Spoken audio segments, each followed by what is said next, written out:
Hello everyone, my self Krishna Verma. और आज हम लोग स्ट्रेंथ ऑफ मटेरियल, जिसे हम लोग मैकेनिक्स ऑफ सॉलिड भी बोलते हैं, इसके बारे में स्टडी करेंगे। ये आज का हमारा पहला क्लास है, तो इसे हम लोग पहले बेसिक से समझेंगे कि आखिर ये सब्जेक्ट है क्या, इसे पढ़ने से क्या हम लोग को बेनिफिट मिलेगा, किस तरह से हम इसे इंजीनियरिंग फील्ड में इसका इस्तेमाल करेंगे। तो सबसे पहले देखते हैं कि यहाँ पे एक टर्म है मैकेनिक्स। ठीक है, तो मैकेनिक्स होता क्या है? Mechanics is a branch of science which deals with the forces and its effect on the body। मतलब कि जब हम लोग किसी भी बॉडी पे जब फोर्स लगाते हैं, जब उस पे फोर्स अप्लाई करते हैं, तो उस बॉडी में कुछ ना कुछ हम लोग को वहां पे इसका इफेक्ट देखने के लिए मिलता है। तो ये जो कंप्लीट स्टडी है, इसे हम लोग मैकेनिक्स बोलते हैं। तो मैकेनिक्स को अगर डिफाइन करें तो it is a branch of science, it is a branch of science which deals with the study of forces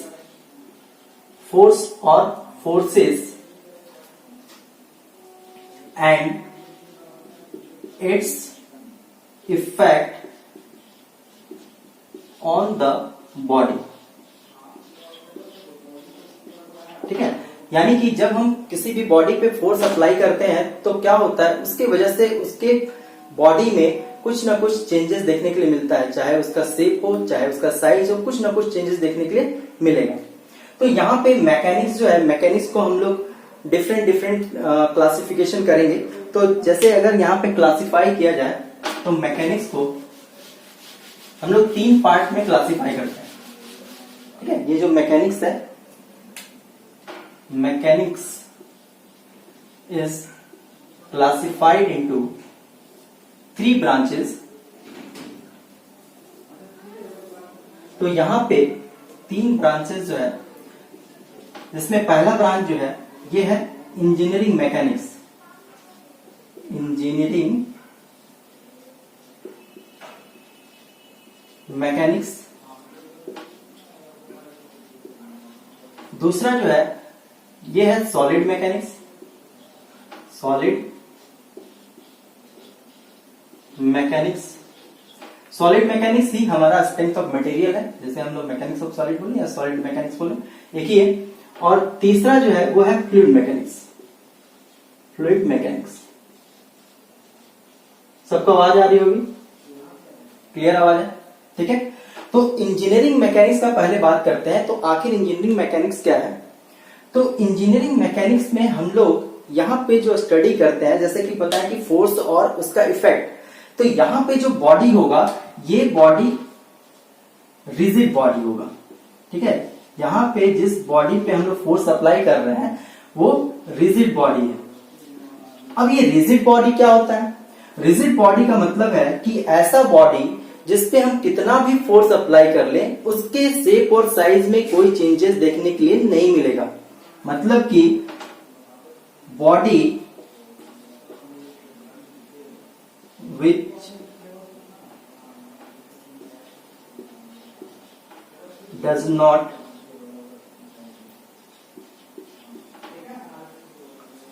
deform under load. ठीक है, ऐसा बॉडी जिसमें किसी भी तरीके का हम लोग को वहां पे चेंज देखने के लिए नहीं मिलेगा, उसके शेप और साइज में नहीं दिखेगा, यानी कि ये जो बॉडी होगा ये अनडिफॉर्मेबल बॉडी होगा।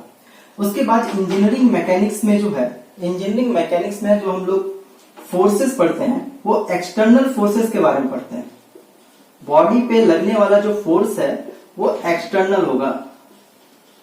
ठीक है, तो यहां पे जो फोर्सेस होगा वो एक्सटर्नल फोर्सेस होगा। तो इसके बाद हम लोग इंजीनियरिंग मैकेनिक्स को और हम लोग फर्दर क्लासिफाई कर सकते हैं स्टैटिक और डायनेमिक में। ठीक है, यहां पे इसको हम फर्दर क्लासिफाई कर रहे हैं, तो ये हो जाएगा स्टैटिक। इस ब्रांच को और हम लोग एक्सप्लेन कर रहे हैं, तो स्टैटिक और दूसरा हो जाएगा डायनेमिक। तो स्टैटिक का मतलब होता है रेस्ट, बॉडी जो रहेगा वो रेस्ट पोजीशन पे रहेगा। और डायनेमिक का मतलब होता है मोशन, यानी कि बॉडी जो रहेगा वो मोशन में रहेगा। यानी कि जब हम किसी भी बॉडी पे मतलब कि रिजिड बॉडी पे जब हम फोर्स अप्लाई करेंगे तो दो कंडीशन हो गया, या तो बॉडी रेस्ट पे है या फिर बॉडी मोशन में है। अगर बॉडी रेस्ट पोजीशन पे रहेगा और उसके बाद हम उस पर फोर्सेस अप्लाई कर रहे हैं तो यहाँ पे ये कहलाएगा कि ये स्टैटिक होगा। ठीक है, स्टैटिक में हम लोग यहाँ पे इसका स्टडी करेंगे। और अगर बॉडी पे फोर्स अप्लाई हो रहा है और बॉडी मोशन में आ रहा है, बॉडी मूव कर रहा है, तो उसे हम लोग डायनेमिक में स्टडी करते हैं। अब डायनेमिक में भी हम लोग क्या कर सकते हैं, फर्दर उसको क्लासिफाई कर सकते हैं। तो इसका जो क्लासिफिकेशन है इसको हम लोग काइनेटिक और काइनेमेटिक, ठीक है, काइनेटिक और काइनेमेटिक। ठीक है, काइनेटिक्स होगा और यहाँ पे इस लगा देते हैं काइनेटिक्स और काइनेमेटिक्स। ठीक है, तो इसमें हमको क्या होता है कि काइनेटिक में यहाँ पे अब देखिए बॉडी तो मोशन में है, तो मोशन जो आया किसके वजह से आया, मोशन फोर्स के वजह से आया होगा कि उस बॉडी पे हम फोर्स अप्लाई किए जिसके वजह से क्या हो रहा है, वो बॉडी मोशन में आ रहा है, वो मूव कर रहा है। ठीक है, तो अगर यहाँ पे काइनेटिक जो ब्रांच है इसमें क्या होगा कि जब हम उसको मोशन में हम इसका स्टडी कर रहे हैं तो यहाँ पे हम लोग फोर्स को भी कंसीडर करेंगे। यहाँ पे हम लोग क्या करेंगे, considering force, considering the cause, जिसके कारण से मोशन आया, दैट इज फोर्स। फोर्स के वजह से इसमें मोशन आया तो इसके काउज को हम लोग यहाँ पे कंसीडर करेंगे।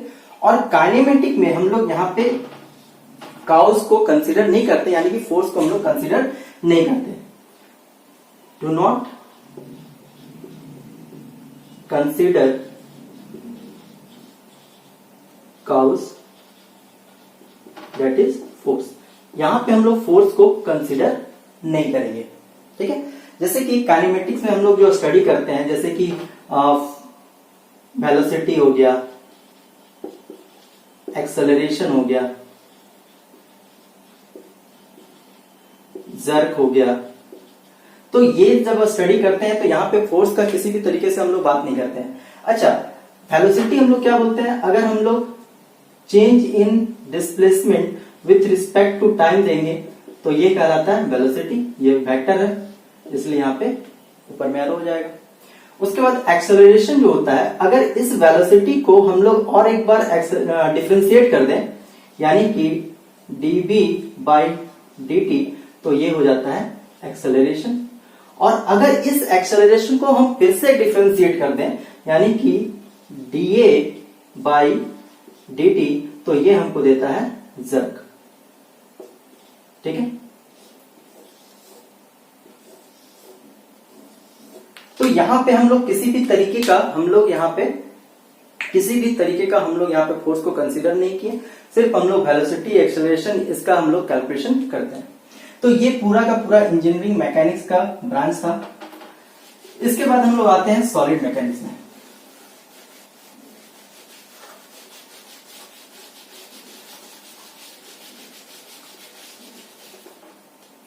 तो इंजीनियरिंग मैकेनिक्स में हम लोग जो पढ़ रहे थे वो किसके बारे में पढ़ रहे थे, यहाँ पे इंजीनियरिंग मैकेनिक्स में हम लोग रिजिड बॉडी के बारे में पढ़ रहे थे, रिजिड बॉडी। और यहाँ पे हम लोग सिर्फ एक्सटर्नल फोर्सेस के बारे में बात करेंगे, ओनली कंसीडर एक्सटर्नल फोर्सेस। ठीक है, लेकिन जब सॉलिड मैकेनिक्स में आते हैं तो यहाँ पे हम लोग डिफॉर्मेबल बॉडी के बारे में स्टडी करेंगे। डिफॉर्मेबल बॉडी, डिफॉर्मेबल बॉडी का मतलब है कि यहां पे जब फोर्स लगाएंगे, उस बॉडी पे जब फोर्स अप्लाई करेंगे तो उसके डायमेंशन में कुछ ना कुछ चेंजेस हम लोग को देखने के लिए मिलेगा। ठीक है, अब ये जो डिफॉर्मेबल बॉडी है, बोले कि इसके शेप और साइज में चेंज आएगा, तो इसमें भी दो तरीके से यहाँ पे चेंज आएगा। इसको हम लोग फर्दर क्लासिफाई कर रहे हैं। तो डिफॉर्मेबल बॉडी में एक आ जाएगा इलास्टिक बॉडी, इलास्टिक बॉडी, और दूसरा आ जाएगा प्लास्टिक बॉडी, प्लास्टिक बॉडी। ठीक है, elastic body and plastic body. तो इलास्टिक बॉडी क्या होता है, जब हम किसी भी बॉडी को, मान लीजिए ये बॉडी है, इसको हम खींच रहे हैं, तो खींचने की वजह से जब इसमें हम फोर्स अप्लाई किए तो क्या होगा, इसके डायमेंशन में कुछ चेंजेस देखने के लिए मिलेगा। तो यहाँ पे क्या होगा, अगर इसको खींच रहे हैं तो इसका लेंथ में क्या होगा, बढ़त होगा, यानी कि इलोंगेट करेगा। जब इस फोर्स को हम रिमूव कर देंगे तो अगर ये अपने ओरिजिनल शेप और साइज को रीगेन कर लेता है तो इसे हम बोलेंगे कि ये जो बॉडी है वो कैसा बॉडी है, इलास्टिक बॉडी है। ठीक है, यानी कि अपने शेप और साइज को अगर रीगेन कर लेता है तो वो बॉडी इलास्टिक बॉडी कहलाएगा, और अगर उसको रीगेन नहीं कर पाएगा तो वो प्लास्टिक बॉडी कहलाएगा। दोनों ही केस में ये डिफॉर्म हुआ, एक रीगेन किया अपने शेप और साइज को, और दूसरा जो है रीगेन करने में फेल हो गया, वो रीगेन नहीं कर पाया। तो इस बॉडी को हम लोग प्लास्टिक बॉडी बोलेंगे। तो हमारा जो सब्जेक्ट है स्ट्रेंथ ऑफ मटेरियल, हम लोग यहाँ पे इलास्टिक बॉडी को डील करेंगे। ठीक है, यहाँ पे जो मेरा कंसिडरेशन होगा वो इलास्टिक बॉडी पे होगा। अब यहाँ पे जो फोर्सेस का हम लोग यहाँ पे कंसिडरेशन करेंगे, यहाँ पे हम लोग इंटरनल फोर्सेस, मतलब कि internal resisting forces,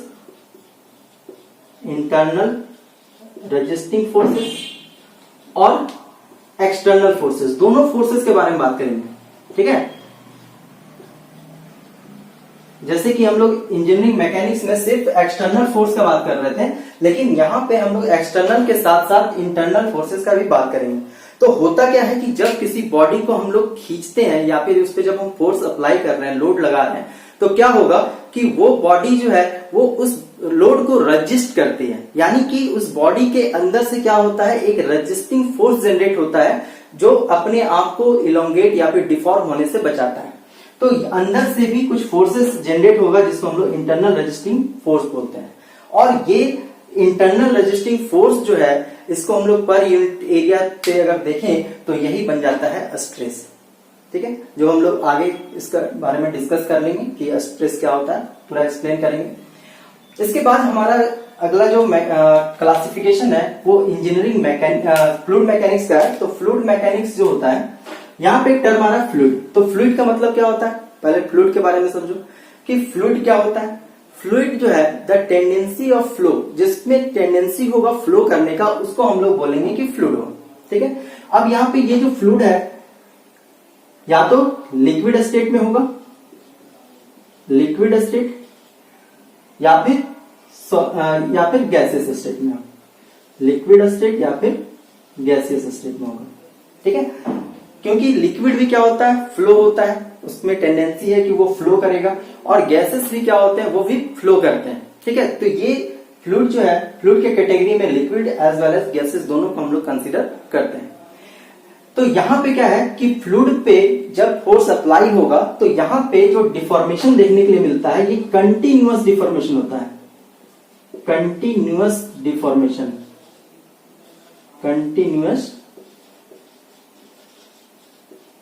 continuous deformation होता है। ठीक है, पानी देखे होंगे, पानी को जब हम लोग फ्लो कराते हैं तो वो क्या होता है, कंटिन्यूअसली फ्लो होता है, यानी कि वो कंटिन्यूअसली क्या हो रहा है, डिफॉर्म हो रहा है, तभी जाके वो क्या आगे की ओर बढ़ पा रहा है।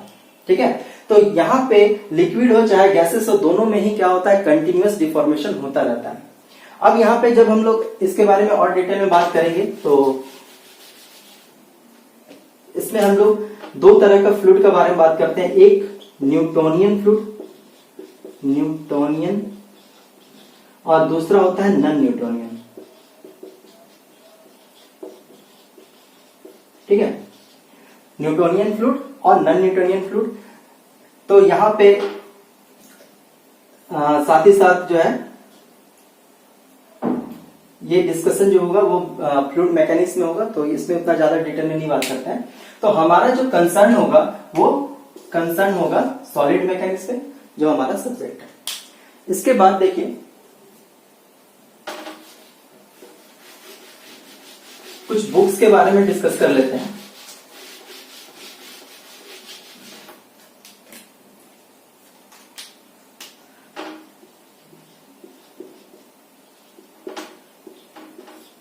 तो सबसे पहला जो बुक्स में जो पहला है वो है आर के राजपूत, जो यूनिवर्सिटी लेवल के बच्चे हैं। ठीक है, वो आर के राजपूत इसको फॉलो कर सकते हैं, क्योंकि इसमें अच्छे नंबर ऑफ क्वेश्चन दिए हुए हैं।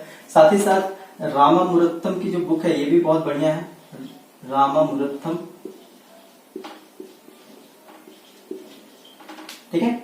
और अगर थोड़ा सा अगर हाई कॉन्सेप्ट में जाना है तो हम लोग यहाँ पे प्रीफर कर सकते हैं यूसी जिंदल,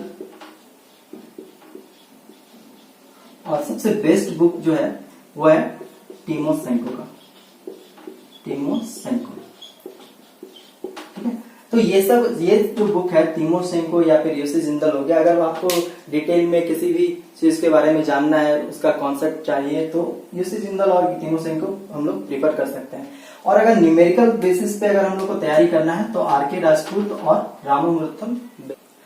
चलिए अब हम लोग अपना डिस्कशन आगे बढ़ाते हुए डिस्कस कर लेते हैं लोड के बारे में। तो लोड क्या होता है? जब किसी भी बॉडी पे हम लोड अप्लाई कर रहे हैं तब क्या होगा, उसमें कुछ ना कुछ हम लोग को उसका इफेक्ट देखने के लिए मिलेगा। तो लोड को अगर डिफाइन करें तो यहां पे इस तरह से इसको डिफाइन कर सकते हैं, इट इज एन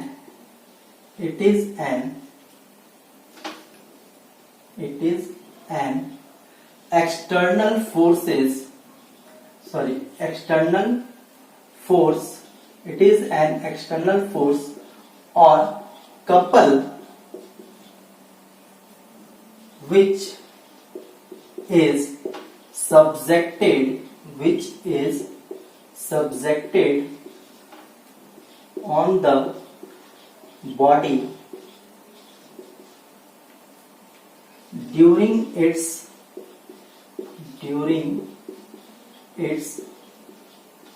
functionality,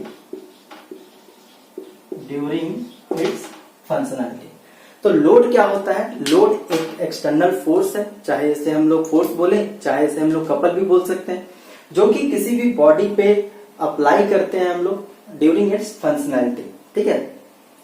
अब यहाँ पे हम लोग लोड का क्लासिफिकेशन देखेंगे, क्लासिफिकेशन ऑफ लोड।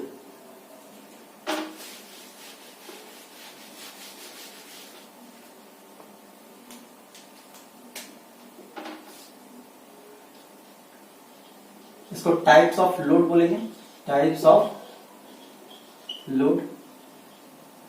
अब इस लोड को हम क्या कर रहे हैं? क्लासिफाई कर रहे हैं। तो सबसे पहले हम इसको क्लासिफाई करेंगे on the basis of time, on the basis of time, ठीक है, on the basis of time. तो टाइम के अकॉर्डिंग हम यहां पे इसको क्लासिफाई कर सकते हैं स्टैटिक लोड में, स्टैटिक लोड, और दूसरा हम लोग इसको क्लासिफाई कर सकते हैं, दूसरा हम इसको क्लासिफाई करेंगे डायनेमिक लोड। एक स्टैटिक लोड हो गया और दूसरा जो है वो हो जाएगा हमारा डायनेमिक लोड। तो स्टैटिक लोड और डायनेमिक लोड क्या है? अगर लोड का magnitude as well as direction जो चेंज नहीं करेगा, मतलब स्टैटिक लोड में क्या होगा, ना उसका मैग्नीट्यूड चेंज होगा ना ही उसका डायरेक्शन चेंज होगा, ठीक है। तो यहां पे हम लिखेंगे कि इसमें लोड का ना मैग्नीट्यूड चेंज होगा, magnitude and direction, magnitude and direction, क्योंकि हम लोग को पता है कि लोड क्या है, एक तरह का फोर्स है, और फोर्स एक वेक्टर क्वांटिटी होता है जिसका मैग्नीट्यूड होता है, साथ ही साथ वहां उसका डायरेक्शन भी होता है। तो मैग्नीट्यूड और डायरेक्शन क्या रहेगा? कांस्टेंट रहेगा, रिमेन्स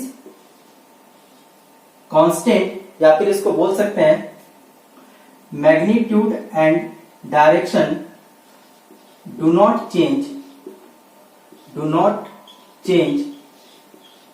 विथ रिस्पेक्ट टू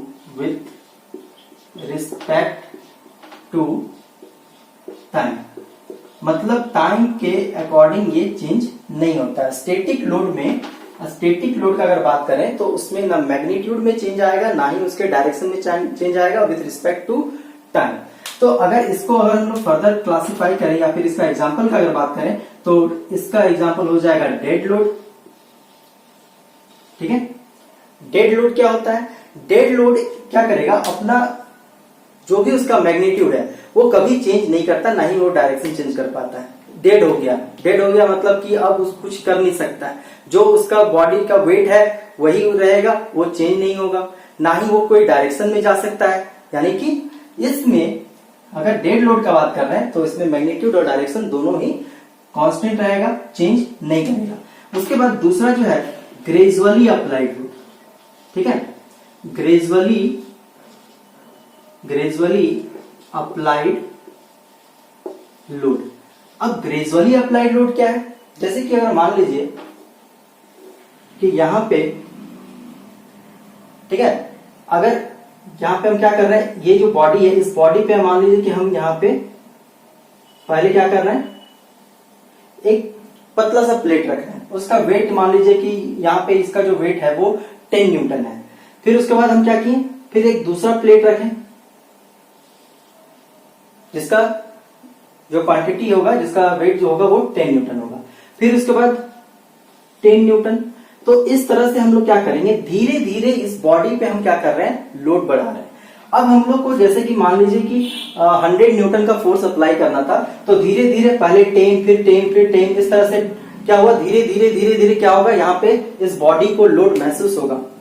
तो यहाँ पे ग्रेजुअली अप्लाइड लोड जो है वो स्टैटिक लोड में आता है, क्योंकि यहाँ पे जो मैक्सिमम वैल्यू होगा, ठीक है, यहाँ पे जो मैक्सिमम वैल्यू होगा लोड का, जैसे कि हम लोग को 100 न्यूटन का लोड यहाँ पे लगाना है, 100 न्यूटन का यहाँ पे लोड लगाना है, तो ये इसी से स्पेसिफाइड होगा। लेकिन यहाँ पे जो लोड है हम एक ही बार में 100 न्यूटन नहीं लगा रहे हैं, यहाँ पे एक एक करके, यहाँ पे 10 न्यूटन फिर 20, फिर इस तरह से धीरे धीरे यहाँ पे लोड बढ़ा रहे हैं।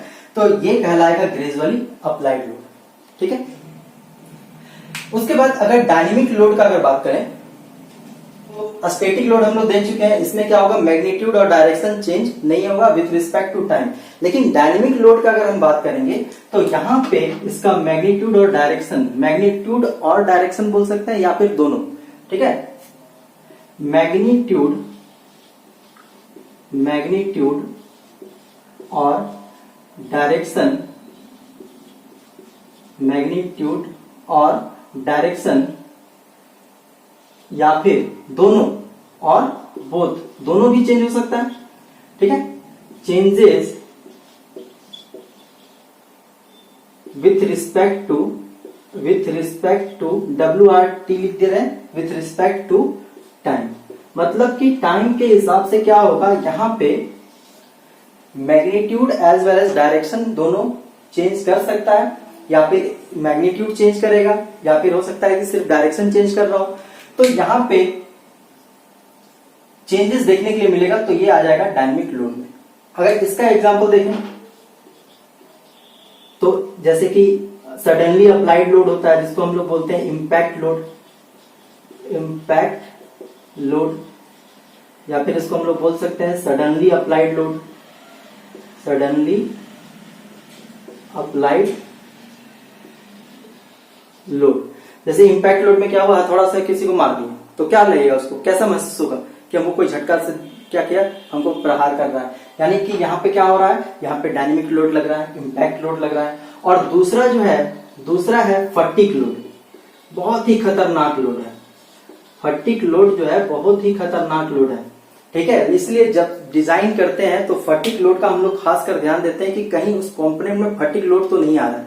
अब ये फटीग लोड क्या होता है कि जैसे कि अगर हम एक एग्जांपल से अगर बात करें, ठीक है, एक एग्जांपल यहां पे देते हैं।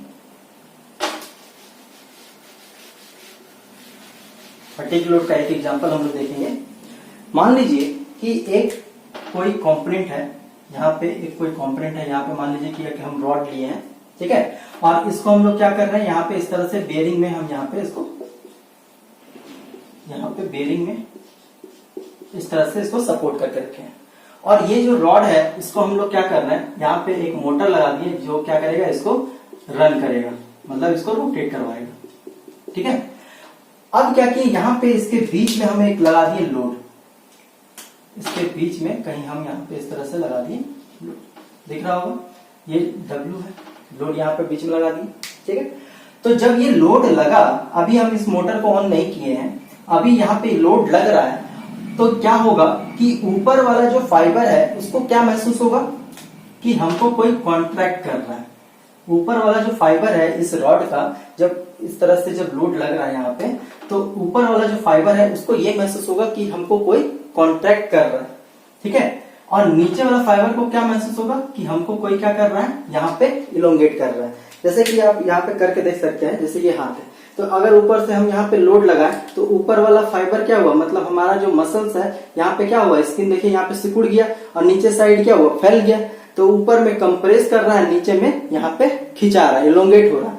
तो जिसके कारण से ऊपर में कंप्रेसिव स्ट्रेस, नीचे में टेंसाइल स्ट्रेस, ठीक है। ऊपर में कंप्रेसिव स्ट्रेस, नीचे में टेंसाइल स्ट्रेस।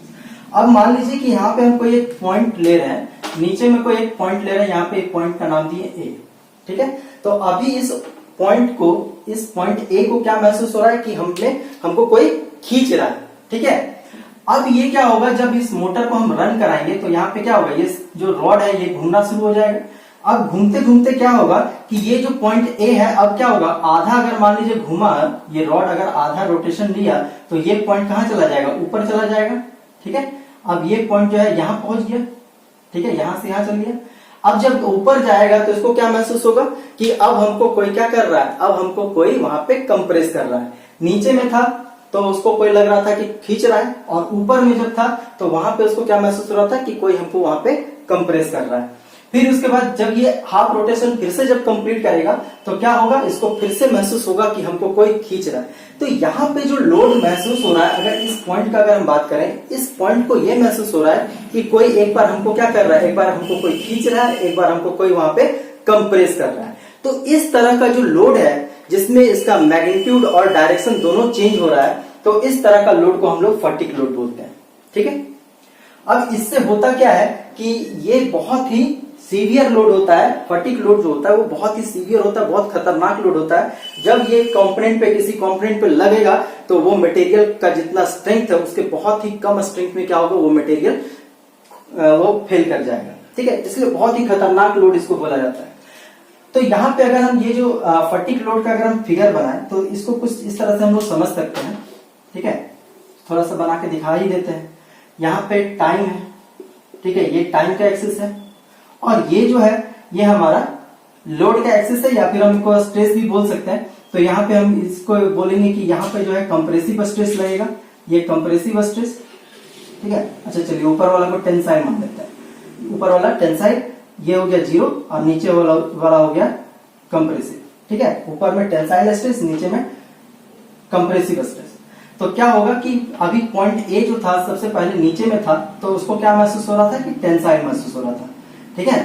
तो यहां से हम कुछ इस तरह से कर्व बना रहे हैं। धीरे धीरे क्या हो रहा है, जब टेंसाइल ये घूमना स्टार्ट करेगा तो टेंसाइल से कहां जाएगा, कंप्रेसिव की ओर जाएगा। तो पहले 0 तक जाएगा, फिर उसके बाद क्या होगा, ये कंप्रेसिव में जाएगा, फिर उसके बाद फिर रोटेशन कंप्लीट करेगा तो फिर क्या होगा, ये फिर से यहाँ पे कंप्रेसिव से टेंसाइल में जाने लगेगा, ठीक है। ये टेंसाइल में चला गया, ठीक है। तो एक रोटेशन हम यहाँ पे इसका बना के दिखाएं तो यहाँ पे देख सकते हैं कि अगर हम टेंसाइल को पॉजिटिव मान रहे हैं और कंप्रेसिव को नेगेटिव मान रहे हैं, तो यहाँ पे क्या हो रहा है, इसका जो नेचर है कभी पॉजिटिव, कभी नेगेटिव, कभी पॉजिटिव।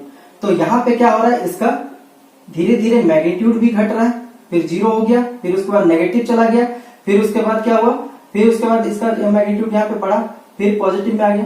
तो इस तरह से यहाँ पे इसका मैग्नीट्यूड साथ ही साथ डायरेक्शन भी चेंज होगा। मैग्नीट्यूड कहने का मतलब है कि ये जो वैल्यू है, जिसको जो एम्पलीट्यूड का इसका वैल्यू है, ये इसका मैग्नीट्यूड बताएगा, और डायरेक्शन ये बताएगा कि इसका नेचर, ये अपोजिट नेचर का होता है। टेंसाइल और कंप्रेसिव जो होता है वो एक दूसरे का अपोजिट होता है, एक खिंचा रहा है और एक दूसरा जो हो रहा है वो क्या हो रहा है, वो दबा रहा है, ठीक है।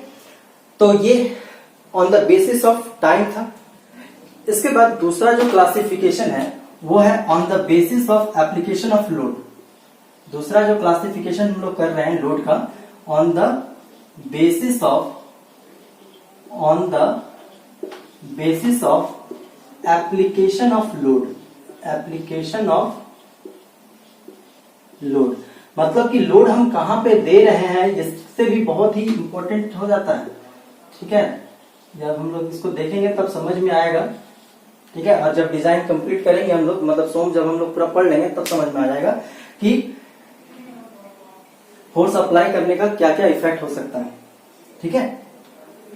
तो अगर on the basis of application of load बोले तो इसमें हम लोग क्लासिफाई करेंगे इसको नॉर्मल लोड में, नॉर्मल लोड, और दूसरा जो होगा, दूसरा हम लोग यहां पे देखेंगे टेंजेंशियल लोड, टेंजेंशियल लोड। ठीक है, यहां पे जो नॉर्मल लोड है, नॉर्मल मतलब क्या होता है, नॉर्मल मतलब सबको पता है कि परपेंडिकुलर। ठीक है, अगर मान लीजिए यहां पे हम क्या कर रहे हैं, यहां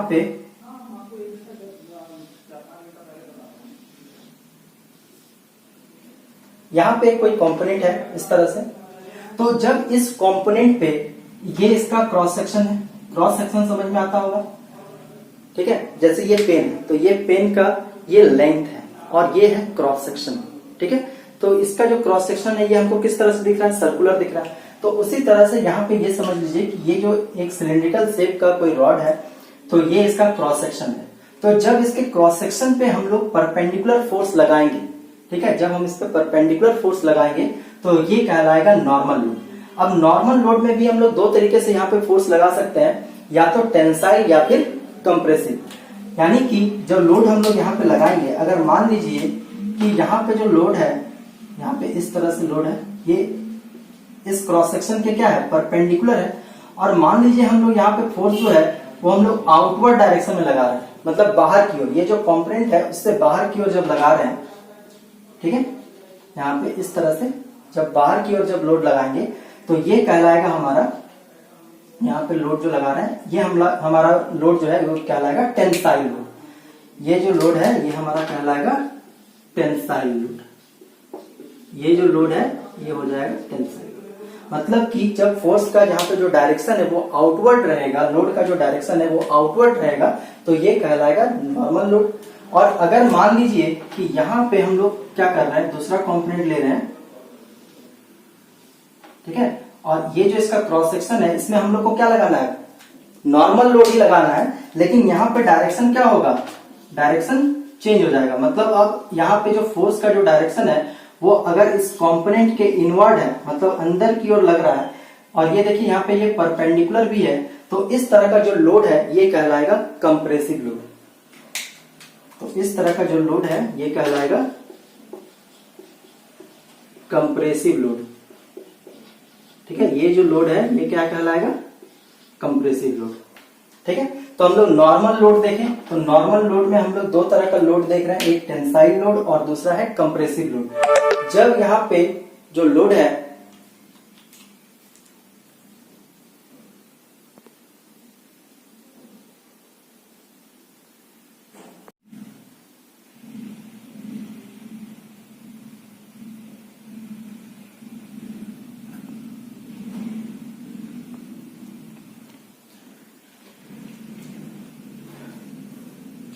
तो यहाँ पे हम लोग देखें नॉर्मल लोड में कि अगर फोर्स का जो डायरेक्शन है वो आउटवर्ड होगा, लोड का डायरेक्शन आउटवर्ड होगा तो ये कहलाएगा टेंसाइल लोड, और अगर इनवर्ड होगा तो ये कहलाएगा कंप्रेसिव लोड।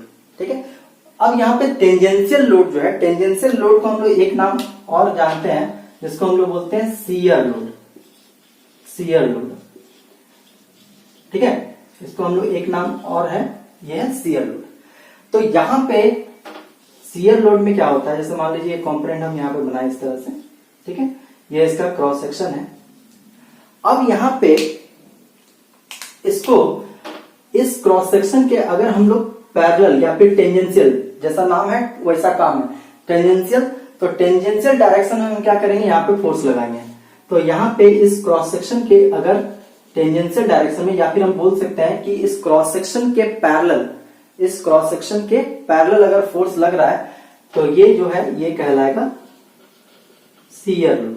ठीक है, यहाँ पे जो डायरेक्शन है, यहाँ पे देख सकते हैं इसका जो डायरेक्शन है ये कुछ इस तरह से, ठीक है, तो ये कहलाएगा हमारा शियर लोड।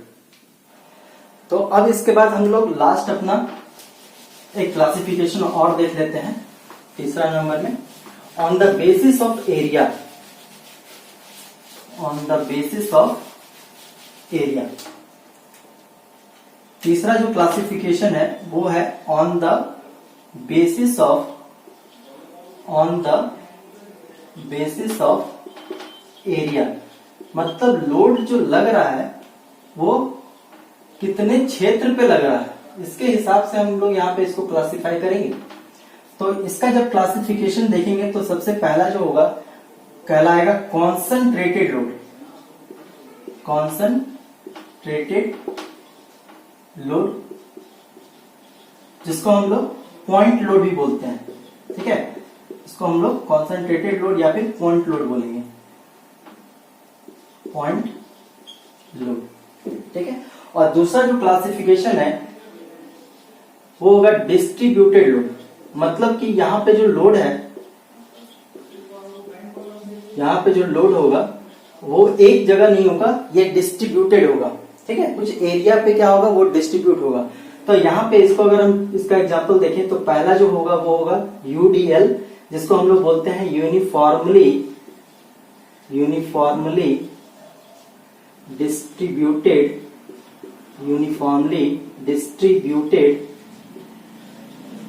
लोड, ठीक है, इसको हम लोग शॉर्ट में यूडीएल बोलते हैं। आगे जब हम लोग एसएफडी बीएमडी जब पढ़ेंगे तो वहां पे हम लोग इसका बहुत इस्तेमाल करने वाले हैं। तो यूडीएल, और दूसरा जो है वो है यूवीएल, जिसको हम लोग बोलते हैं uniformly varying load, uniformly varying load, और इसको हम लोग शॉर्ट में बोलेंगे यूवीएल, ठीक है, यूनिफॉर्मली वेरिंग लोड। अब इसको एक एक करके समझते हैं। तो इसका जनरली हम लोग वहां पे इस्तेमाल देखते हैं जब हम लोग बीम के बारे में पढ़ते हैं, ठीक है, जब एनालिसिस ऑफ बीम करेंगे, ठीक है, तो वहां पे हम लोग इसके बारे में पढ़ेंगे। तो कॉन्सेंट्रेटेड लोड या फिर पॉइंट लोड का मतलब है कि जो लोड होगा वो किसी एक पार्टिकुलर पॉइंट पे लग रहा होगा, ठीक है। जैसे कि यहाँ पे अगर मान लीजिए एक बीम है, ठीक है, यहाँ पे इसको हम बीम को क्या किया, सपोर्ट किए हुए हैं। तो अगर इस पूरे बीम में हम एक जगह किसी एक पॉइंट पे अगर हम यहाँ पे लोड लगा रहे हैं, ठीक है, यहाँ पे जब हम इस तरह से लोड लगा रहे हैं तो ये कहलाएगा पॉइंट लोड, ठीक है, ये कहलाएगा क्या, ये कहलाएगा हमारा पॉइंट लोड। और उसके बाद अगर यूनिफॉर्मली डिस्ट्रीब्यूटेड लोड का अगर हम बात कर लेते हैं, मतलब डिस्ट्रीब्यूटेड लोड में अगर हम यूनिफॉर्मली डिस्ट्रीब्यूटेड लोड का अगर बात कर रहे हैं तो यहाँ पे क्या होगा, लोड किसी एक पॉइंट पे नहीं होगा, ये किसी एरिया पे क्या होगा, डिस्ट्रीब्यूटेड होगा, ठीक है। तो उसका भी एग्जांपल देख लेते हैं हम लोग, इसको हम लोग एक्सप्लेन कर रहे हैं। हालांकि जब एसएफडी बीएमडी पढ़ाएंगे तो वहां पे भी इसको एक्सप्लेन करेंगे, लेकिन अभी हम थोड़ा सा इसको इंट्रोडक्शन दे देते हैं। तो जैसे अगर मान लीजिए कि ये जो बीम है, सिंपल ये समझिए कि ये बेंच, ठीक है, ये यहाँ पे बेंच है, ठीक है, और इस बेंच पे हम क्या कर रहे हैं, इस बेंच पे अगर हम ईटा बिछा दिए, पूरे बेंच पे हम क्या किए, यहाँ पे इस तरह से ईटा बिछा दिए, यहाँ पे क्या किए, ईटा बिछा दिए, ठीक है। तो हर जगह इसको क्या महसूस हो रहा होगा कि हर जगह हमको जो लोड लग रहा है वो बराबर लग रहा है, ठीक है। यहाँ पे हर जगह इस पूरे बेंच पे इस पे जो लोड महसूस हो रहा होगा वो क्या हो रहा होगा, हर जगह इसको सेम महसूस हो रहा होगा कि यहाँ पे भी उतना ही लोड है, उतना ही लोड है। इसलिए इसको बोलते हैं यूनिफॉर्मली डिस्ट्रीब्यूटेड।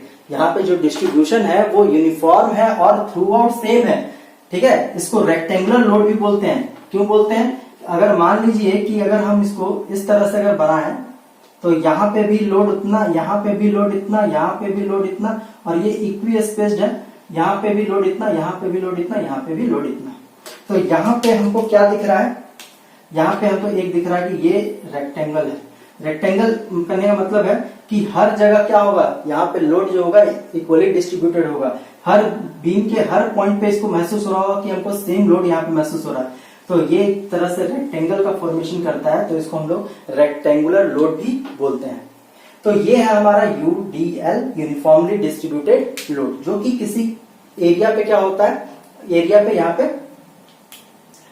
डिस्ट्रीब्यूटेड होता है, ठीक है। जैसे एग्जांपल बता दिए कि अगर एक कोई बेंच है और बेंच पे हम क्या किए, ईटा बिछा दिए हैं, सब ईटा का साइज जो है एक है। या फिर इस तरह से बोल सकते हैं कि अगर मान लीजिए उस बेंच पे हम क्या किए, चावल का बोरा जो कि 50 किलो का बोरा है, वो पूरा बोरा इस तरह से बिछा दिए, तो भी क्या महसूस होगा, हमको यूडीएल महसूस होगा। इसको हम लोग थोड़ा सा और अगर देखें तो अगर मान लीजिए कि छत है, ठीक है, यहाँ पे अगर मान लीजिए इस तरह से समझ लीजिए कि यहाँ पे एक कंटेनर है, यहाँ पे एक कंटेनर है और इस कंटेनर में अगर पानी भरा हुआ है, तो पानी का लेवल क्या है, हर जगह सेम है। ठीक है, पानी का जो लेवल है वो क्या है, हर जगह सेम है। तो इसके बेस पे जो इसको प्रेशर महसूस हो रहा होगा वो हर जगह इक्वल महसूस हो रहा होगा। ठीक है, तो यहाँ पे भी हम बोल सकते हैं कि यहाँ पे जो लोड लग रहा है वो भी क्या है, यूनिफॉर्मली डिस्ट्रीब्यूटेड लोड है। ठीक है, अब उसके बाद हम लोग देख लेते हैं यूनिफॉर्मली वेरिंग लोड।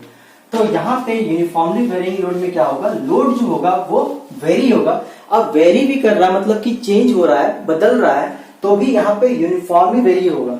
ठीक है, जैसे 2, 4, 6, तो यहाँ पे क्या है, 2-2 का गैप है। ठीक है, ऐसा नहीं कि 2 के बाद 4 फिर उसके बाद 5 फिर उसके बाद 9, ऐसे नहीं होगा, ऐसे डिस्ट्रीब्यूट नहीं होगा। जो भी डिस्ट्रीब्यूशन होगा वो इक्वल डिस्ट्रीब्यूशन होगा। तो जैसे यहाँ पे देखें, अगर मान लीजिए यहाँ पे ये बीम है, ठीक है, यहाँ पे हम इसको सपोर्ट लगा दिए, तो मान लीजिए यहाँ पे अभी कुछ इसको लोड महसूस नहीं हो रहा है।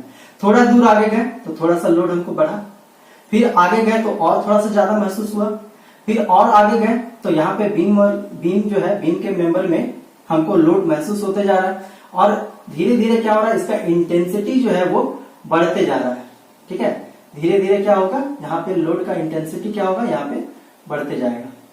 ठीक है, इस तरह से तो देख सकते हैं कि यहाँ पे ये जो है एक रेक्टेंगल का फॉर्मेशन कर रहा है क्या, देखो सॉरी ट्रायंगल का फॉर्मेशन कर रहा है क्या, यहाँ पे ट्रायंगल जैसा दिख रहा है क्या, हाँ भाई दिख तो रहा है। यानी कि इसको हम लोग ट्रायंगुलर लोड भी बोल सकते हैं। जैसे हम लोग वहां पे उसको यूडीएल में रेक्टेंगुलर लोड बोले थे, यहाँ पे इसको हम लोग ट्रायंगुलर लोड बोल सकते हैं। अब ये कहाँ पे दिखेगा, तो अभी एक एग्जांपल लिए थे एकदम उसी में दिख जाएगा। जैसे ये जो पानी का हम कंटेनर लिए थे, पानी जो है यहाँ तक भरा हुआ है। ठीक है, इस तरह से पानी यहाँ पे भरा हुआ है। ठीक है, तो इसका जो बेस है, इसका बेस में क्या महसूस होगा, इसका बेस में यूडीएल महसूस होगा। इसका जो बेस है, इसका बेस में हर जगह इसको महसूस होगा कि पानी का जो प्रेशर है वो हर जगह इसके बेस पे सेम महसूस होगा। लेकिन अगर इसका वाल का अगर बात करें तो नीचे में क्या होगा, सबसे ज्यादा महसूस होगा, फिर उसके बाद क्या होगा, थोड़ा सा कम, फिर उसके बाद थोड़ा सा कम, थोड़ा सा कम, थोड़ा सा कम, थोड़ा सा कम, और ऊपर में क्या होगा, 0 हो जाएगा। तो इसका जो वाल है यहाँ पे हमको क्या महसूस होगा, यूनिफॉर्मली वेरिंग लोड महसूस होगा। और इसका जो बेस है यहाँ पे हमको क्या महसूस होगा, यहाँ पे हमको यूनिफॉर्मली डिस्ट्रीब्यूटेड लोड महसूस होगा।